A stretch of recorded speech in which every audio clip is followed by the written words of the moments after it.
দর্জি দুয়ারের পক্ষ থেকে সবাইকে স্বাগতম। আশা করি সবাই ভালো আছেন। আজকে আমি দেখাবো প্যান্ট সেলাই। প্যান্ট সেলাই দেখার আগে আপনাদের প্রথমে জানতে হবে প্যান্টের কোমর কিভাবে কাটিং করবেন বক্রমের মধ্যে।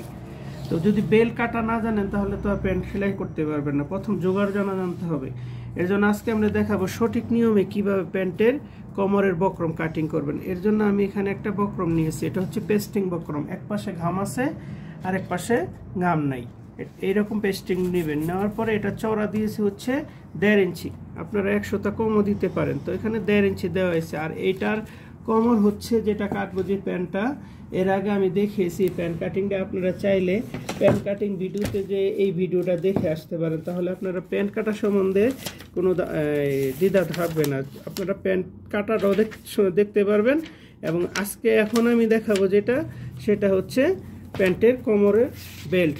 এর কোমর হচ্ছে 39। প্রথমে কি করবেন, এই 2 ইঞ্চি কোমরে যে সিঙ্গেল করে দেখাচ্ছি, কোমরের কাটার জন্য কোমরের পিছনের অংশে 2 ইঞ্চি বাদ দিয়ে দিবেন।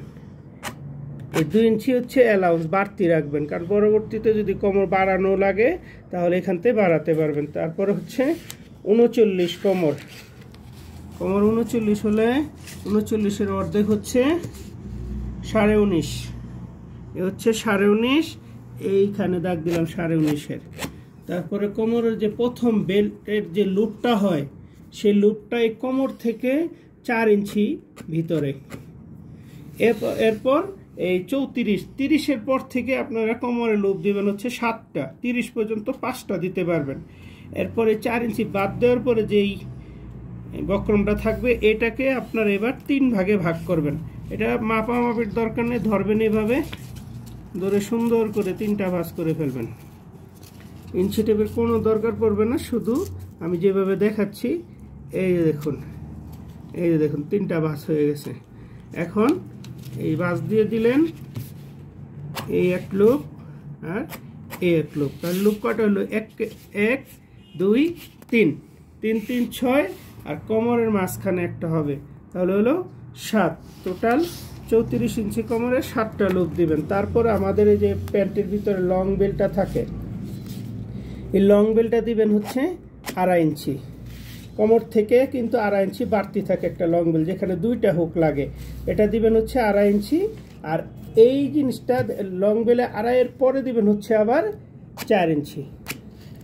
এই নিয়মে আপনারা প্যান্টের বেল্ট কাটবেন। তো এটা হচ্ছে বাম পাশের। তারপরে ঠিক একই নিয়মে আপনারা আবার ডান পাশেরটা কাটবেন। এই লুপের জন্য এইভাবে কেসি দিয়ে চিহ্ন দিয়ে দিবেন। এটা হচ্ছে কোমরের 2 ইঞ্চির চিহ্ন, এটা হচ্ছে লুপের চিহ্ন, এটাও লুপের, এটাও লুপের। এটার কারণ হলো যাতে 2টা সাইডে এক সমান ভাগে বিভক্ত থাকে। এর জন্য 2 পাশে এরকম চিহ্ন কেটে নেবেন।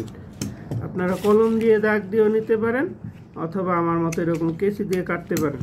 আর ডান পাশের জন্য কিন্তু আর এই 4 ইঞ্চিতে আমরা রেখেছিলাম, যে কোমর থেকে 2.5 ইঞ্চি রাখছিলাম লং বেলের জন্য। এরপরে 4 ইঞ্চি আর ডান পাশে দরকার নাই। ডান পাশে হচ্ছে বেরাপ্লাই হবে, এটা এক্সট্রা একটা ভিতরে বোতাম থাকে। এর জন্য 2.5 ইঞ্চি বেশি নেবেন। 2.5 ইঞ্চি বেশি নিয়ে এরকম, এটা হচ্ছে ডান পাশের জন্য বেরাপ্লাই। এটা যখন আপনি প্যান্ট সেলাই করবেন বা প্যান্ট সেলাই আমরা করব, আপনারা দেখবেন, তখন বুঝতে পারবেন। এখানে একটা ভিতরে বোতাম থাকে, এই বোতামের জন্য এখানে 2.5 ইঞ্চি নেবেন। তো এইভাবে আপনারা প্যান্টের কোমরের জন্য বক্রমটা কেটে নেবেন। আশা করি বুঝতে পেরেছেন।